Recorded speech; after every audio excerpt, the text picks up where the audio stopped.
Mateo capítulo 23, versículo número 1 y versículo número 2 también. Dice así: entonces habló Jesús a la gente y a sus discípulos diciendo: en la cátedra de Moisés se sientan los escribas y los fariseos. Amén. Señor Jesús, invocamos tu nombre, Señor soberano, y creemos, Señor Jesús, que a través de tu palabra usted siempre conduce nuestra vida, alumbra nuestro pensamiento, corriges nuestras conductas, oh Señor Jesús, pero también formas capacidades en nosotros a través de tu palabra.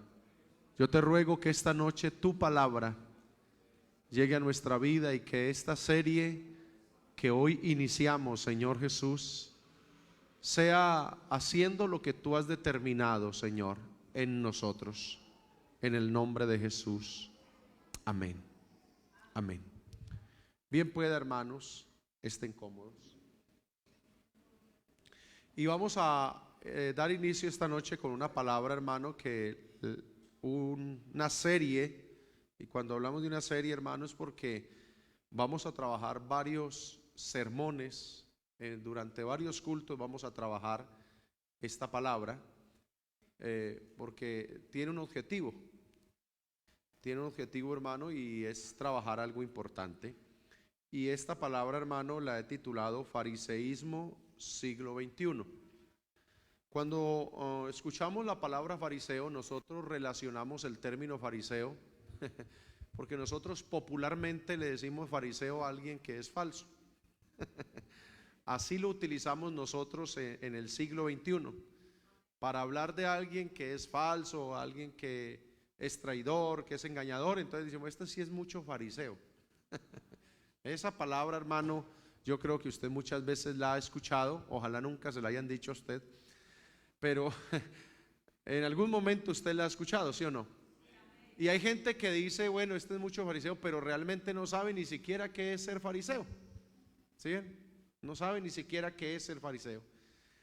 Y hablar acerca del fariseísmo era una corriente religiosa. Por eso el capítulo 23, que creo que es la confrontación más fuerte que existe en el Nuevo Testamento contra los fariseos, el capítulo 23 de Mateo, es la confrontación más fuerte que haya frente a este tipo de personas.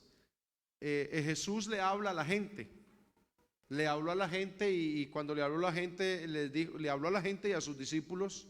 Cuando habló a la gente, significa la gente que estaba reunida, personas que le seguían, que le escuchaban, y le dijo: en la cátedra de Moisés se sientan los escribas y los fariseos. Tiene dos sentidos esta palabra, en la cátedra de Moisés.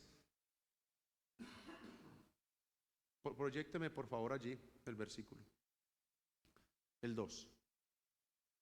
En la cátedra de Moisés se sientan los escribas y los fariseos. Esta palabra cátedra tiene dos sentidos. Dos sentidos. El primer sentido, la cátedra es el enunciado, la palabra la ley que Moisés un día predicó, o la ley que Dios le entregó a Moisés para que le enseñara al pueblo. Tiene dos sentidos, queriendo decir, permítame parafrasear, lo que el Señor, si lo miramos en este sentido, lo que el Señor le quiso decir es que los escribas y los fariseos, dice, se justificaban, como también se justificar era que se respaldaban en la cátedra de Moisés. O sea, que su fundamento para hablar, o el fundamento de su conocimiento, de su oratoria, era con base a la cátedra que había entregado Moisés. Ese es uno de los sentidos. El otro sentido es un lugar en Jerusalén determinado donde se reunían escribas, fariseos, donde se reunían eruditos de la ley para disertar, pero también se reunían permítame decirlo, para compartir impresiones, para debatir algunos asuntos con relación a la ley, con relación a la palabra. Todas dos Todas dos posibilidades son reales, son justificables. Porque, por ejemplo, usted recuerda que cuando Jesús tenía 12 años, una de las cosas que sucedió con Jesús es que él dejó impresionado precisamente a los maestros de la ley. Cuando fueron a buscarlo, Jesús estaba en el templo. ¿Dónde estaba? Estaba en la cátedra. En la cátedra significa donde generalmente ellos acostumbraban a acercarse y a compartir entre todos, porque una de las cosas que tienen los judíos es que son muy estudiosos de la ley. Los judíos no son como nosotros los pentecostales, y permítame que en eso sea como tan fuerte. ¿Y por qué como nosotros? Bueno, como algunos, para no que somos tan descuidados en la lectura de la palabra. De hecho, permítame abrir un paréntesis. Podría sonar que no es difícil pensar que alguien aquí, el único momento en su día o en su semana cuando abre la Biblia es el momento en que se abre aquí para una lectura antifonal, pero el resto nunca la lee. De hecho, no la tiene ni siquiera en físico, sino en el celular, y no vamos a condenar eso de que alguien la tenga en el celular, pero también es tan importante que si usted le invierte gran dinero a un celular de última tecnología, ¿por qué no le va a invertir también a una Biblia para tenerla en físico? ¿Sí o no? Entonces es eso. Entonces, y se le tiene el celular y dice, yo siempre la cargo conmigo, pero nunca la lees. Entonces los judíos no tenían ese comportamiento. Los judíos tienen un comportamiento frente a la ley, y es que son muy estudiosos, pero también les gusta debatir. Por eso cuando Jesús tenía 12 años dice que fueron a buscarlo, lo encontraron en el templo, y tenía a todos los doctores de la ley, los tenía así por decir boquiabiertos. ¿Y cómo los tenía boquiabiertos? Con las preguntas que les hacía. Si solo con preguntas los dejó boquiabiertos, ¿qué tal con las respuestas? Si solo con las preguntas que hacía. O sea, eran de tal categoría las preguntas de Jesús que los doctores de la ley. Entonces, esta palabra dice, en la cátedra de Moisés se sientan los escribas y los fariseos. Los fariseos, hermano, o el fariseísmo,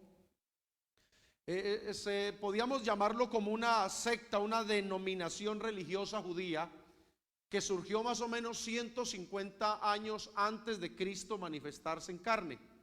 Porque recuerde que la historia de la humanidad, para creyentes, no creyentes y aún para ateos, la partió en dos la manifestación de Cristo. La partió en dos la manifestación de Cristo. Aún hasta los mismos ateos tienen que tomar en cuenta ese precedente. Entonces, 150 años antes de que Cristo se manifestara fue que surgió el fariseísmo como una religión, como una denominación en Israel. ¿Por qué causa? Precisamente, el pueblo de Israel venía pasando unas crisis en el sistema religioso muy fuertes. Luego de que sucedió el último profeta, el último rey, que fue Sedequías. ¿Sí? ¿Fue Sedequías? Sí, Sedequías. Se adentró allí, hermano, en una decadencia muy fuerte. O sea, la decadencia religiosa ya venía desde hace rato, pero a partir de allí el pueblo entró en un abandono muy fuerte, al cual teológicamente se le llama el silencio de Dios. Y se le llama el silencio de Dios porque no se registró actividad profética durante un poco más de 400 años. No se registró actividad profética. Quiere decir que Dios, no es que Dios se haya desentendido, sino que Dios decidió no hablar más a través de los profetas. Por lo tanto, como la palabra dice que sin la profecía el pueblo se desenfrena, sin la palabra de Dios el pueblo entra en un desenfreno, pues eso aconteció. El pueblo se desenfrenó y se desorientó religiosa y políticamente. Entonces allí fue donde surgieron algunos precedentes, por ejemplo, como fue en temporada como esa cuando reinó Alejandro Magno, y terminado el reinado de Alejandro Magno, entonces se levantó un por así decirlo, si lo hablamos en el término de este tiempo, se levantó un grupo guerrillero. ¿Que fueron cuáles? Los macabeos.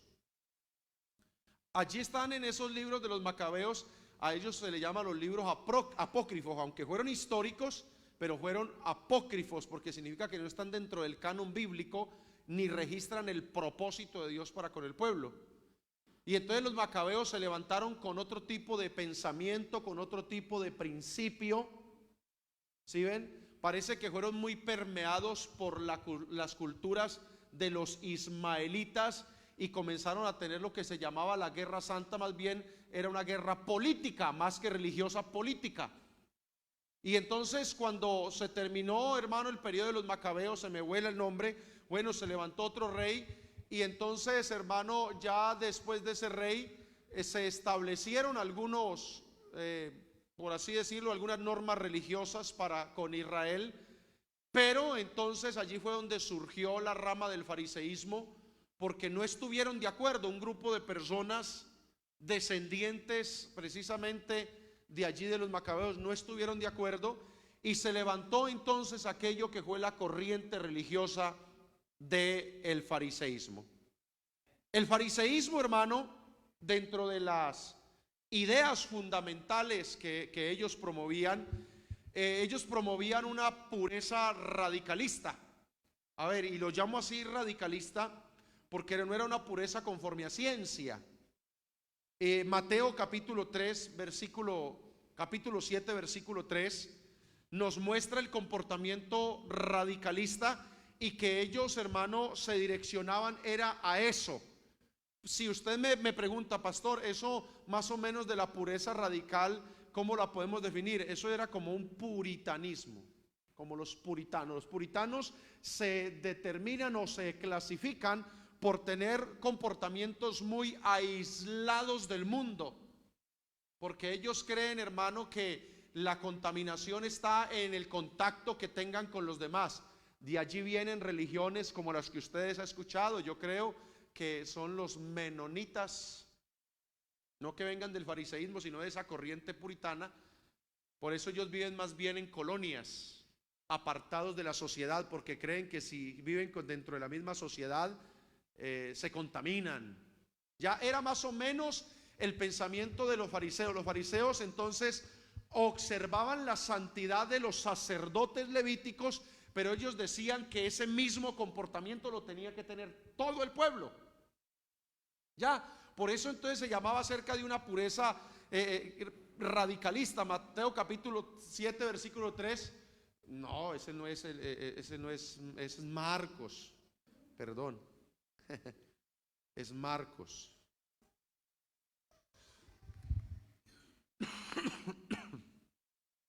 ¿Sí es?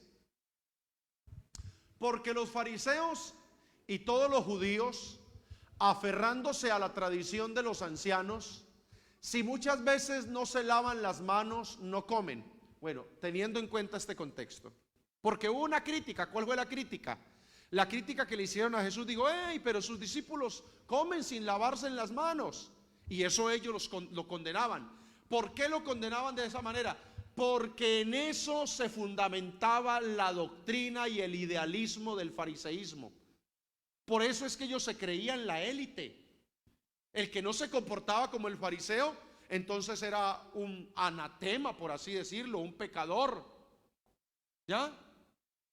Por eso entonces uno de los episodios donde Jesús pone a flote o pone en evidencia el principal pensamiento de los fariseos es en Marcos capítulo 7. Dice, así se comportan los fariseos. Y el Señor eso lo censura. Porque si usted nota, vamos más adelante el otro versículo, hermana, el versículo 4. Dice, porque volviendo de la plaza, si no se lavan, no comen. Y otras muchas cosas hay que tomaron para guardar, como los lavamientos de los vasos de beber y de los jarros y de los utensilios de metal y de los lechos. Vamos. Le preguntaron pues los fariseos y los escribas, ¿por qué tus discípulos no andan conforme? Escuchen, no siquiera dijeron ni conforme a la palabra, sino conforme a ¿qué? A la tradición de los ancianos, sino que comen pan con manos inmundas. Vamos. Respondiendo Jesús les dijo: hipócritas. Esto es una frase que siempre acompaña los diálogos de Jesús frente a los fariseos. Hipócritas. O sea que allí donde el Señor le está diciendo: ustedes no solamente son una rama religiosa, sino que parece ser que ese nombre se les ajustó muy bien. Porque aparte de ser una corriente religiosa desviada, son falsos. Y bien profetizó de vosotros Isaías, como está escrito: este pueblo de labios me honra, mas su corazón está lejos de mí. Entonces allí es donde está, mire, el comportamiento característico del fariseísmo es este: honran a Dios de labios, pero su corazón está lejos de Dios. Mire, le estoy dando más o menos como un panorama general. Así que en eso se fundamentaba el conocimiento y la vida religiosa de ellos. Eran ortodoxos en la administración de la justicia divina. ¿Por qué digo ortodoxos? Porque lo hacían a rajatabla, no incluían la misericordia, no incluían cosas importantes de las cuales Dios había hablado. No reconocían acerca de aquello de que no eran solamente sacrificios, sino que el Señor también lo había dicho: misericordia quiero. Ellos obviaban eso. Por eso tenía una administración de justicia muy fuerte y decía: si alguien, hermano, jura por el altar, pues no pasa nada, pero si jura por la ofrenda que está en el altar. O sea, tenían intereses desviados, hermano. Intereses desviados. Muy fuerte. Ellos en la manera de administrar la justicia eran ortodoxos, hermano. De ello el apóstol Pablo da testimonio al decir, dijo: yo, hermano, soy hebreo de hebreos. Pero luego tiene que testificar y dijo: pero en cuanto a la ley, hermano, yo era fariseo. Y bien fariseo. Bien fariseo. Porque tenía una manera de administrar la justicia muy fuerte. Pablo fue uno de los que consintió la muerte de muchos de los creyentes. Es más, del primer mártir de la iglesia, él consintió la muerte. Claro, de Esteban. Así que Pablo tiene que testificar y decir: yo en cuanto a la ley fui fariseo. Mire esto que sucedía: se consideraban la crema innata, la élite religiosa de aquel tiempo. Se consideraban así, hermano, la élite. Cuando hablamos de élites, hablar del más alto extracto de la JAI. Mateo 23, 5 al 7. Mira que allí habla acerca de que ellos sí se consideraban la élite. Se podían considerar una escala mayor, una raza superior en cuanto entonces a la religiosidad. Dice: mire, yo le dije a ustedes, sí, sin código: antes hacen todas sus obras para ser vistos por los hombres. Y mire lo que dice acá: pues ensanchan sus filaterías y extienden los flecos de sus mantos. Estos son los atavíos que utilizaban. Y aman los primeros asientos en las cenas y las primeras sillas en las sinagogas. O sea, se consideraban una élite. Es más, hay registros que los fariseos parece ser que no podían vivir donde vivía la gente del común.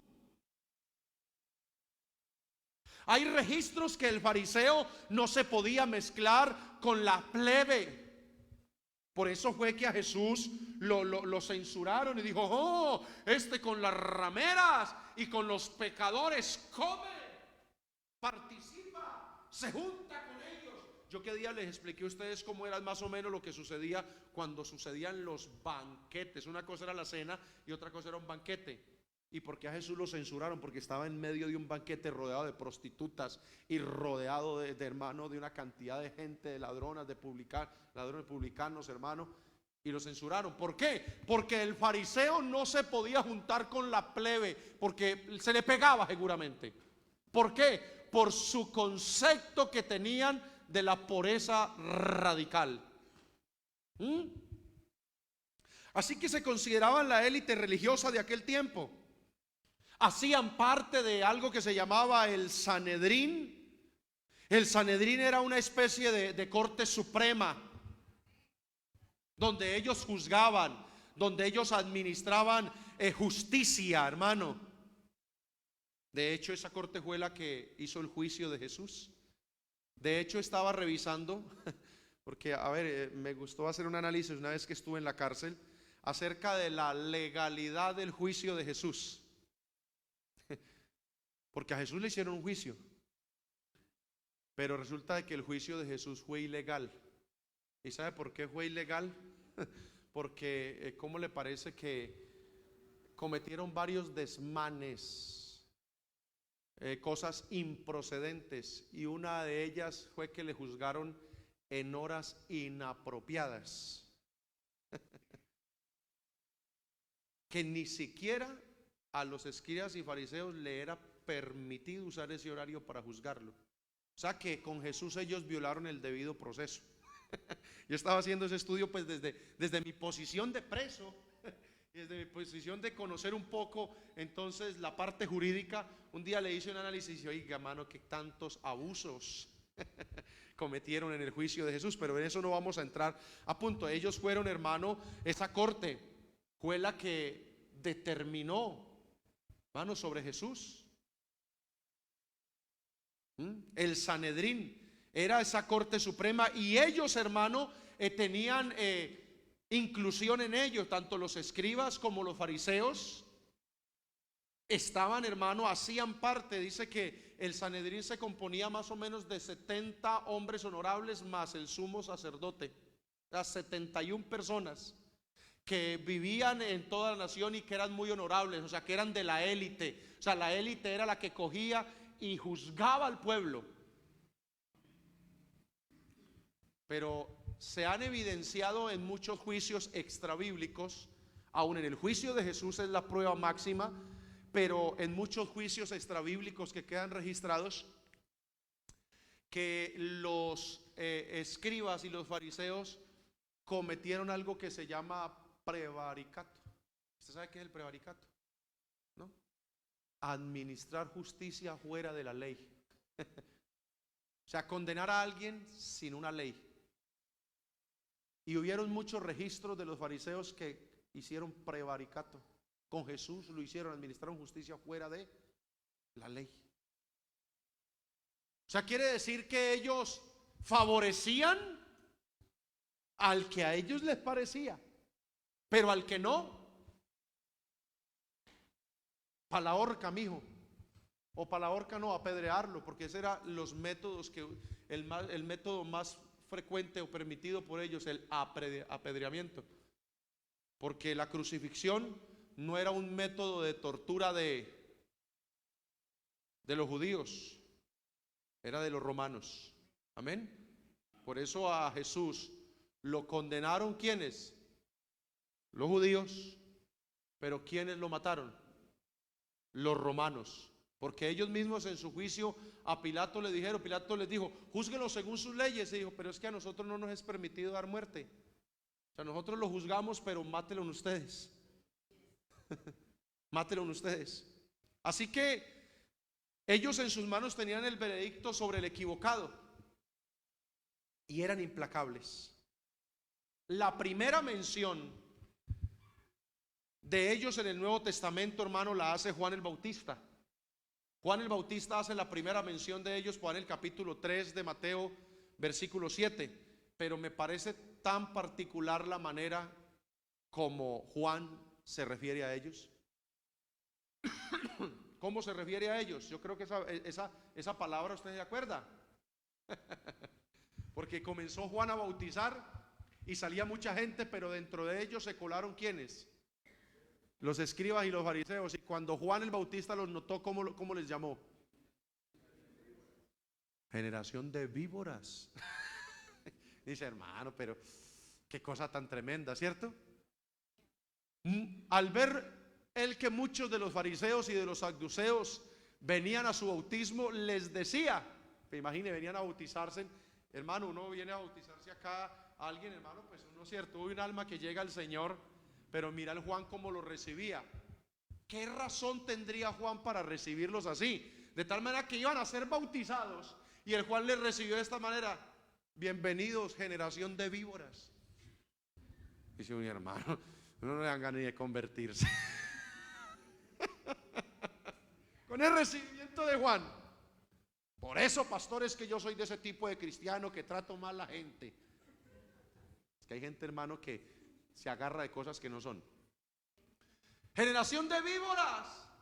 ¿Quién les enseñó a ustedes a huir de la ira venidera? Lo que Juan les dijo: ustedes no están haciendo esto por vocación, por fe, sino simplemente por miedo. Por miedo a que les caiga la justicia divina sobre ustedes. Pero no es por vocación de seguir. No es ni siquiera por la expectativa de que detrás de mí viene uno que es primero que yo. No, no es por eso. Es simplemente por el miedo. Y aparte de eso, porque ustedes, los fariseos, aparte de ser tan radicalistas, son unos faranduleros. En todo quieren estar metidos, mijo. Mucha cosa brava, hermano. Poniendo en evidencia el real comportamiento de ellos al decirle generación de víboras. La segunda mención la hizo el Señor, hermano, allá en Mateo capítulo 5, versículo 20. Pero, hermano, cada que se había, la primera mención que se hace, la hace Juan llamando la generación de víboras. La segunda mención la hace Jesús en Mateo 5:20 y lo hace de esta manera comparativa y dice: porque os digo que si vuestra justicia no fuere mayor que la de los escribas y fariseos, dijo, no entraréis en el reino de los cielos. En pocas palabras, ¿qué fue lo que le dijo? Vea, la justicia de los escribas y fariseos no sirve para entrar al reino de los cielos. Usted verá si se comportan como ellos. Basta mención que hace Jesús sobre ellos, hermano. ¿Ah? ¡Qué cosa tremenda! Dijo, vea, así son los escribas y fariseos. Se creen muy justos, pero su justicia es inoperante. Su justicia es insuficiente para ser salvos. O sea, qué tremendo, hermano. Un grupo de gente que creía en Dios, que tenía ciertos comportamientos morales, pero no les alcanzaba, hermano. No les alcanzaba. Qué complicado es esto. De hecho, hermano, el sermón del monte, allá en el sermón del monte, Jesús hace expresiones un tanto hirientes e irónicas que confrontan el sistema religioso del fariseísmo. Porque mire que todo lo que Jesús predicó, permítame, ¿usted sabe dónde queda el sermón del monte? Mateo capítulo 5 y va hasta, creo, hasta el capítulo 7, versículo 28. Es un sermón largo, largo ese sermón. ¿Usted me permite y le damos una ojeadita allí a esto? Para que miremos de las cositas que vamos a leerlo por tópicos, porque quedaría muy complejo leerlo todo. No es que sea imposible, sino que el tiempo vamos a tomarlo por tópicos. El capítulo 5 habla acerca del sermón del monte de las bienaventuranzas. Y cuando el Señor dice que viendo la multitud y se sentó, vinieron a él sus discípulos y abrió su boca y les enseñaba. Y dijo, bienaventurados los pobres en espíritu. Y todo lo que Jesús dijo iba en contra del comportamiento de los fariseos, porque ellos no se comportaban así. Todo, hermano. De hecho, en un momento comienza el Señor a ponerle más nivel a esto. Y dijo, no pienses que yo he venido para abrogar a la ley y a los profetas, porque eso era lo que estaban diciendo. Este vino a invalidar lo que predicó Moisés. Pero el Señor le está diciendo, vea, la cátedra de Moisés es la que ustedes utilizan para justificar su sistema religioso, pero yo no vine a predicarlo. Yo vine a darle a cumplimiento a lo que predicó Moisés, a lo que enseñó Moisés. Yo no vine solo a predicarlo, no, vine a darle cumplimiento.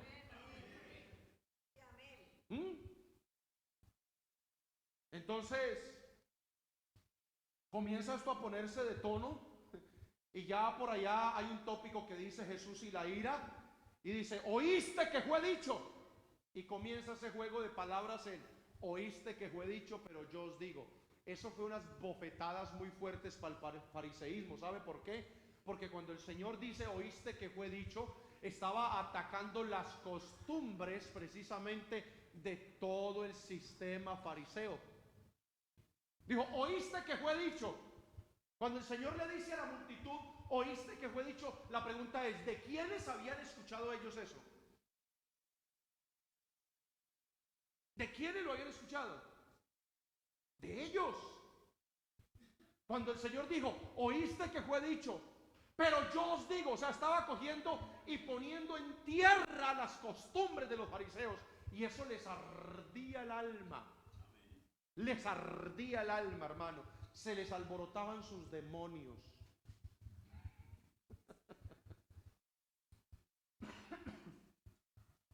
Dentro de esos, hermano, oíste que fue dicho.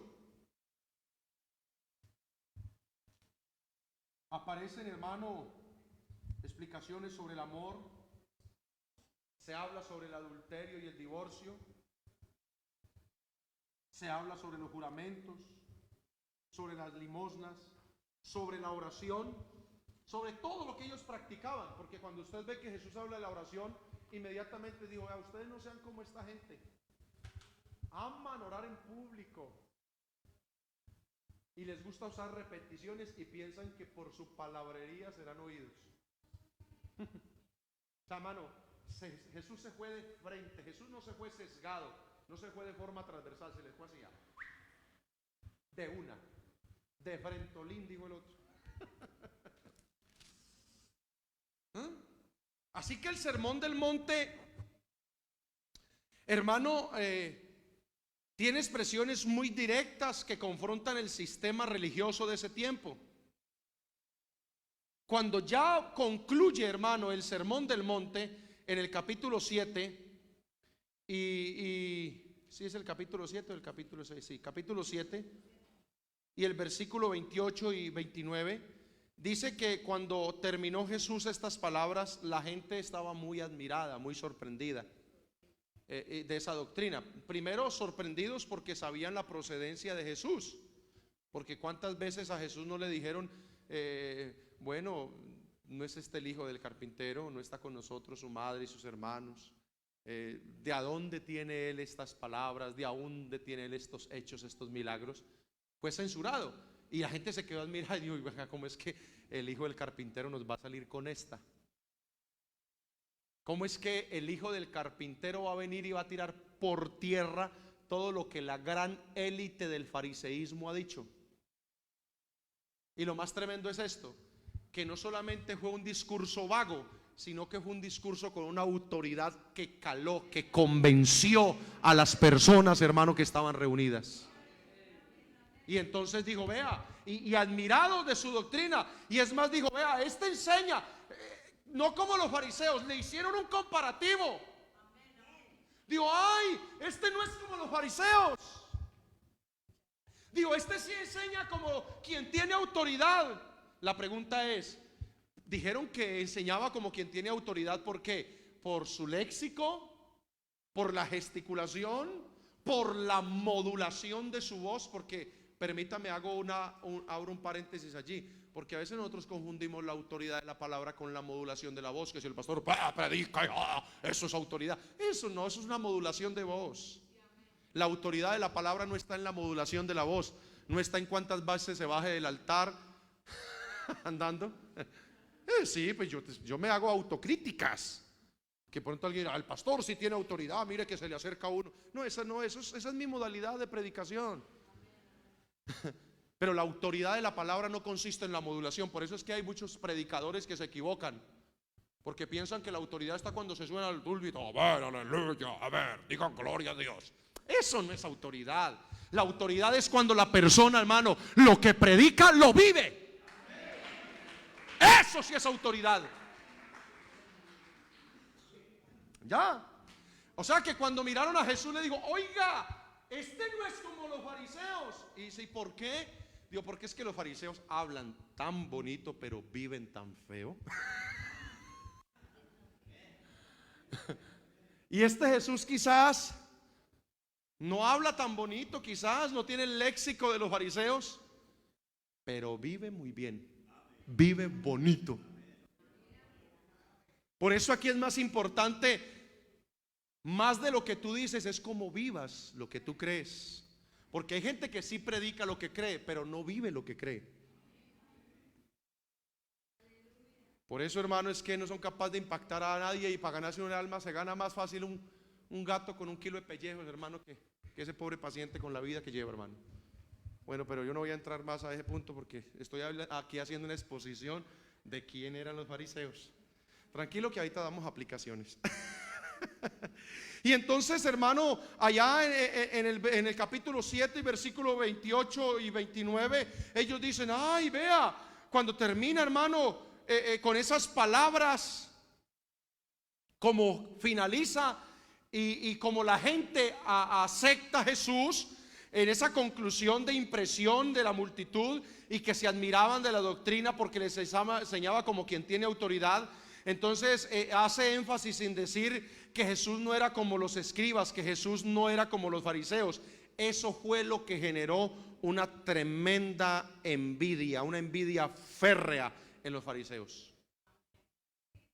Es más, el mismo Pilatos tuvo que reconocer cuando hizo el juicio. Dijo: ¿sabe qué dijo Pilatos? Dijo: esta gente no le está entregando por justa causa.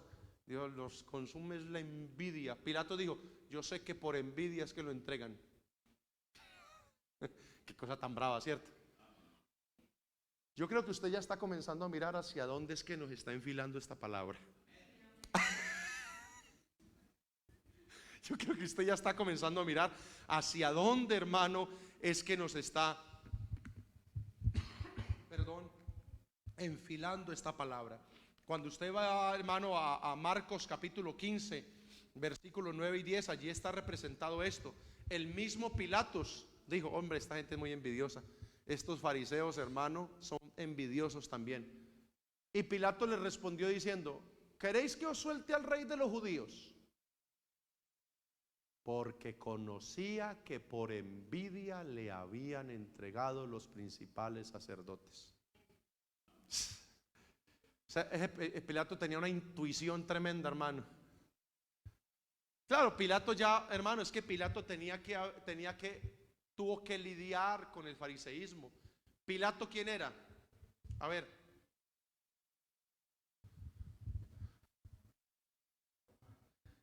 Pilato era el gobernador, ¿sí o qué? Era romano. Era un dignatario del imperio romano, que aunque a Israel se le permitía tener rey, porque el rey de Israel, de Judea, era ¿quién?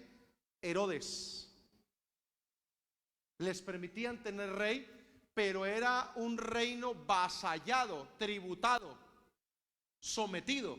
Tenían su rey, pero prácticamente no tenías que tuviera mucho, porque aparte de eso le tenían a un Pilatos que tenía que gobernar, y aparte, pues, de encima de Pilato estaba ¿quién? César.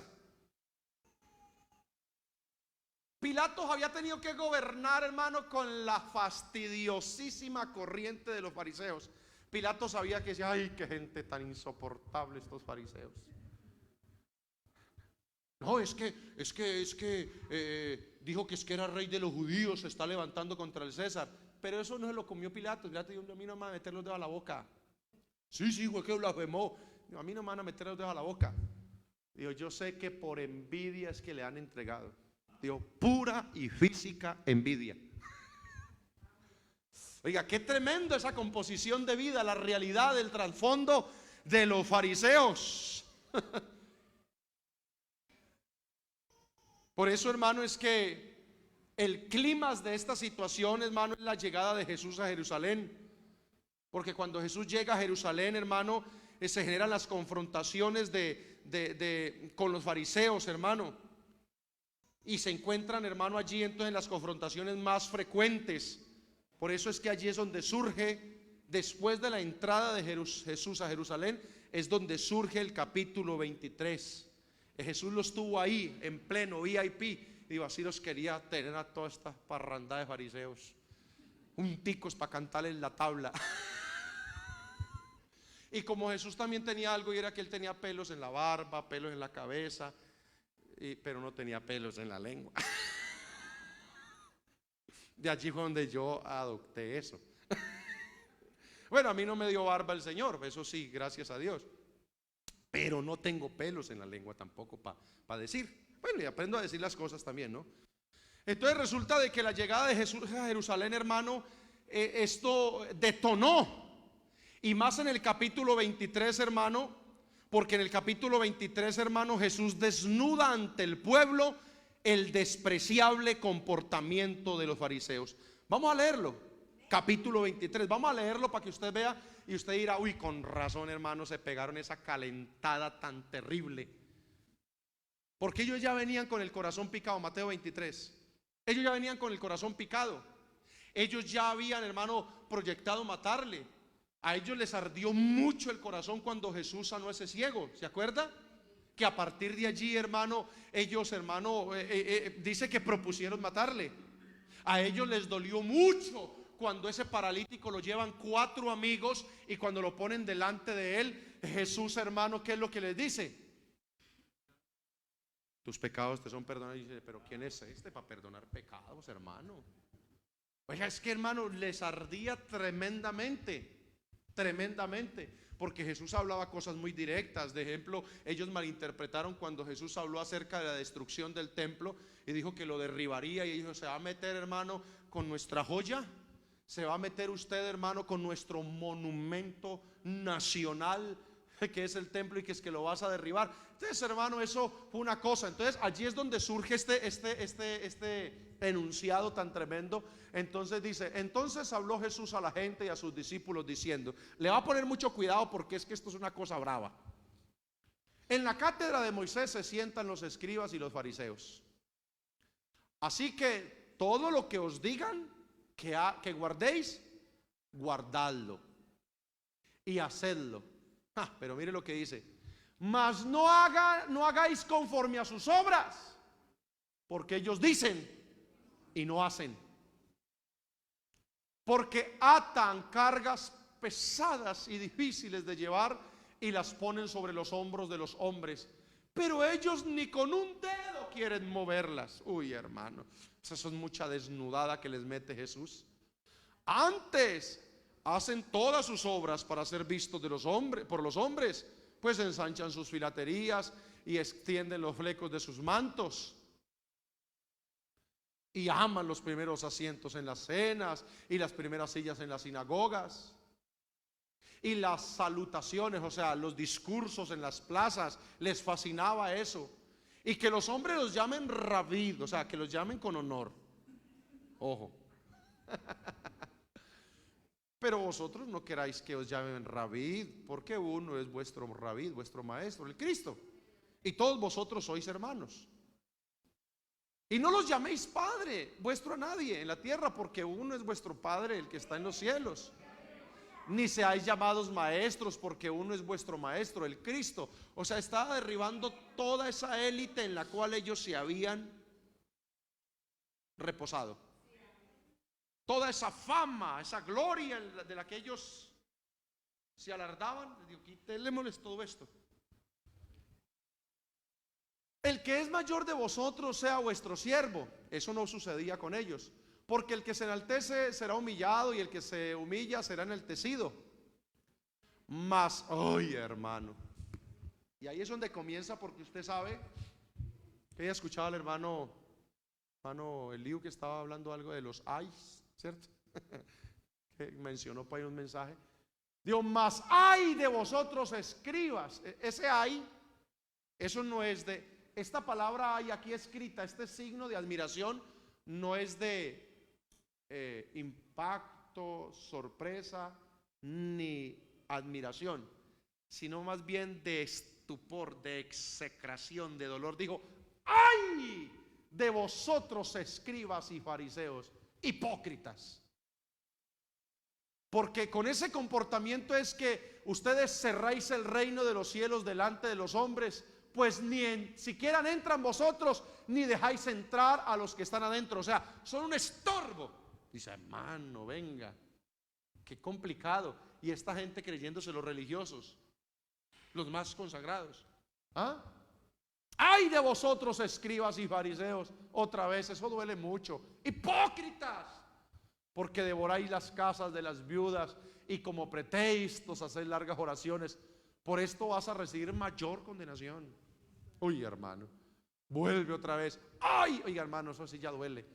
Vosotros, escribas y fariseos, hipócritas. Pero ya, hermano, Jesús, nos tienes caliente usted con esto. Porque recorréis mar y tierra para ser un prosélito, y una vez que le habéis hecho le hacéis 2 veces más hijos del infierno que vosotros. ¿Usted sabe qué significa eso de hacer prosélitos? Adeptos. Ellos podían recorrer grandes distancias para ir a hacer proselitismo de su religión. Iban y hacían un adepto. Y el Señor dijo, y lo más tremendo es que cuando ustedes terminan de hacer un discípulo al fariseísmo, lo que lo han convertido es en un doble merecedor del infierno. Y dicen, no, pobre gente, hermano. Ay de vosotros, guías ciegos, que decís que si alguno jura por el templo no es nada, pero si alguno jura por el oro del templo es deudor. Insensatos, ciegos, porque ¿cuál es mayor, el oro o el templo que santifica el oro? Vamos. También decís, si alguno jura por el altar no es nada, pero si alguno jura por la ofrenda que está sobre él es deudor. Necios y ciegos, porque volvimos a repetir, o es lo mismo. Porque ¿cuál es mayor, la ofrenda o el altar que santifica la ofrenda? Pues el que jura por el altar, jura por él y por todo lo que está sobre él.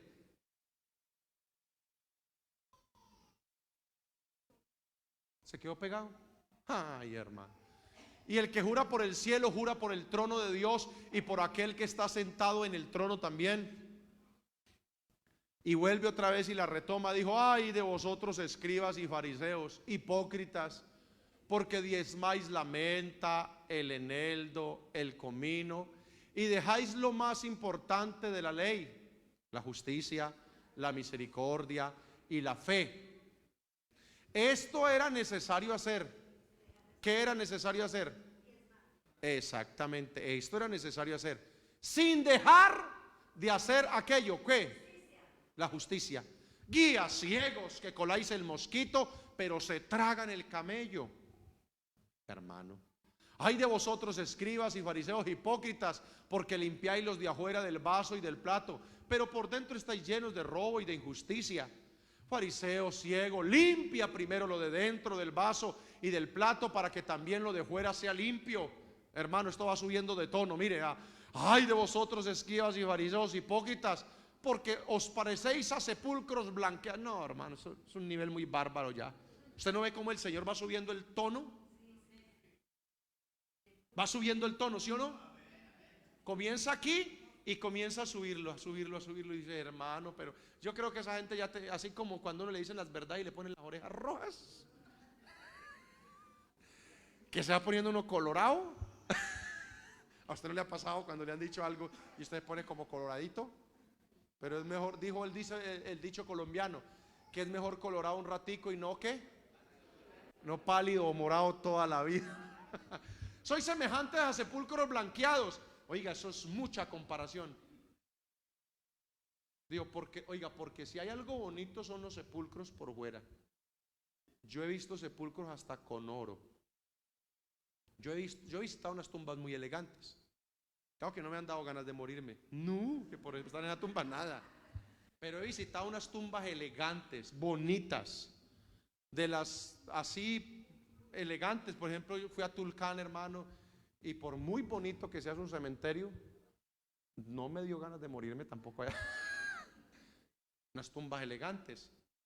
Pero hay, hermano, países donde no se llaman tumbas sino mausoleos. Mausoleos, esos son casas donde enterraron a esa persona de su familia, bonitos. Cuando usted, de pronto, usted que tiene la facilidad de meterse para YouTube, busque los mejores mausoleos del mundo y usted va a ver qué cosas tan tremendas, tan bonitos, pero por dentro llenos de ¿qué? De mortecina. Eso es mucha comparación. Lo que el Señor les dijo fue, ustedes son una mortecina disimulada. No, esto fue lo que el Señor les dijo.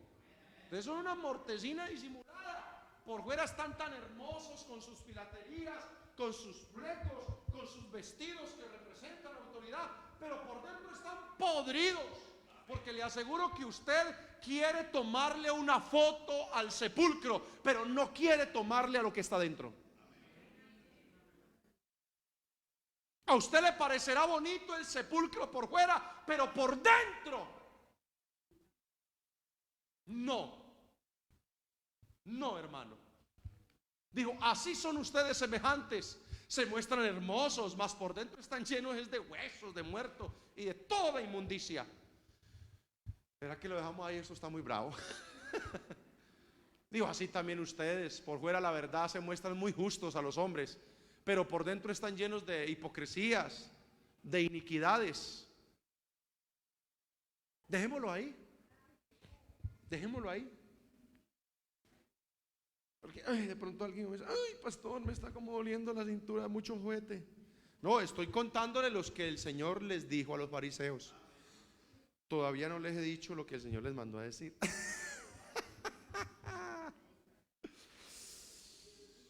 Así que, hermano, ese era el comportamiento. Oiga, qué tremendo.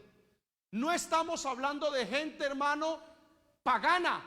No, estamos hablando de gente religiosa, pero con una vida destruida, con una vida no aceptada por Dios. Ese era el fariseísmo de ese tiempo. Ah, pastor, pero eso quedó en la antigüedad. Usted sabe que eso quedó allá.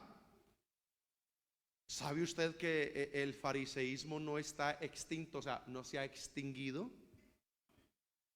¿Cómo que no, pastor? El fariseísmo no se ha extinguido. ¿Sabe usted que en las congregaciones aún se evidencian ciertos comportamientos fariseístas? Y aquí es donde voy a entrar a hacer aplicación.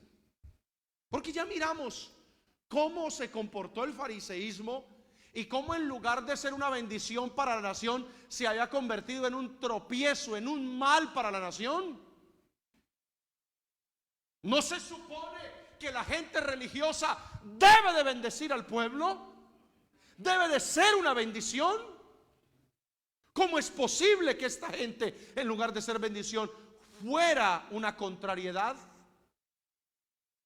Pastor, ¿por qué dice usted que todavía no se ha extinguido el fariseísmo? Porque, hermano, está bien que quizás ya no se visten como antes, pero alguien puede estar similándolo en sus comportamientos. A ver, vamos a entrar en esto para que dejemos allí para una próxima ocasión.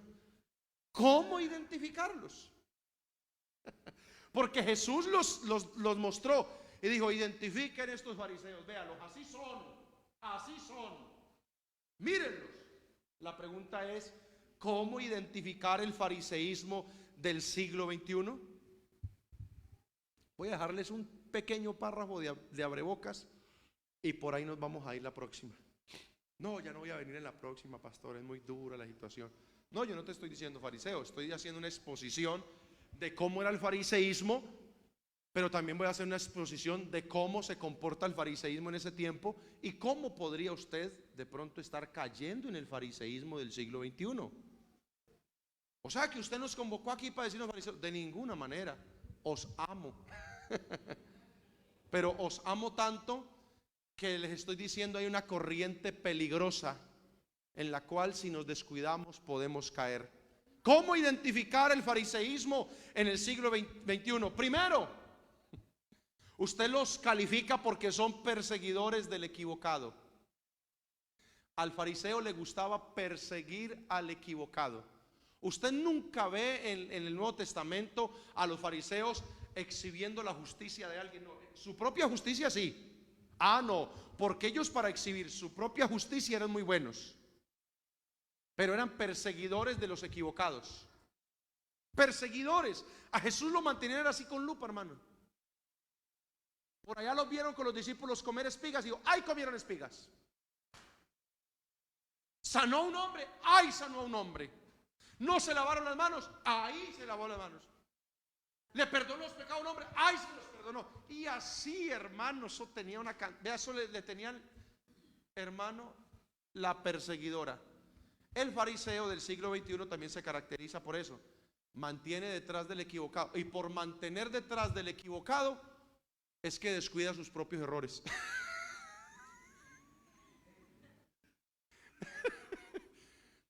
porque creen que fueron puestos como jueces. Y por estar detrás de los equivocados, hermano, porque le voy a decir una cosa.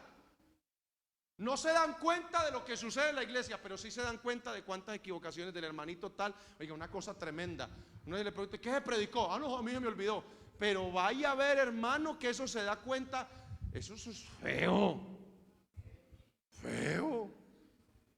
Y usted se sienta a hablar con ese tipo de personas y le hablan de los errores de toda la iglesia. Le hablan de mis errores, pero nunca hablan de los de ellos. Son perseguidores del equivocado. El fariseísmo se caracteriza porque hace del evangelio una carga pesada. Recuerde que ellos ponían cargas pesadas, pero ni ellos, oiga hermano, muestran el evangelio como una camisa de fuerza. De tal manera que la gente dice, no hermano, yo la veo como complicada para entregarme a Cristo. Porque muestran el evangelio, hermano, es como una pesada carga, hermano. Cuando el evangelio no es una pesada carga, el evangelio quita las cargas. Y predican es una carga. Voy a terminar allí. Yo les dije a ustedes que iba a dar solamente un párrafo para terminar. Aman la posición pero no el servir. Son muy faranduleros. Eso sigue filtrándose. ¿Usted no ha visto que hay gente que en la iglesia no le gusta sino las posiciones, pero no le gusta el servir? Voy a decir cosas. No nos gusta y no corbata entonces. Pero usted no los ve, perdonen la expresión, en el trabajo sucio.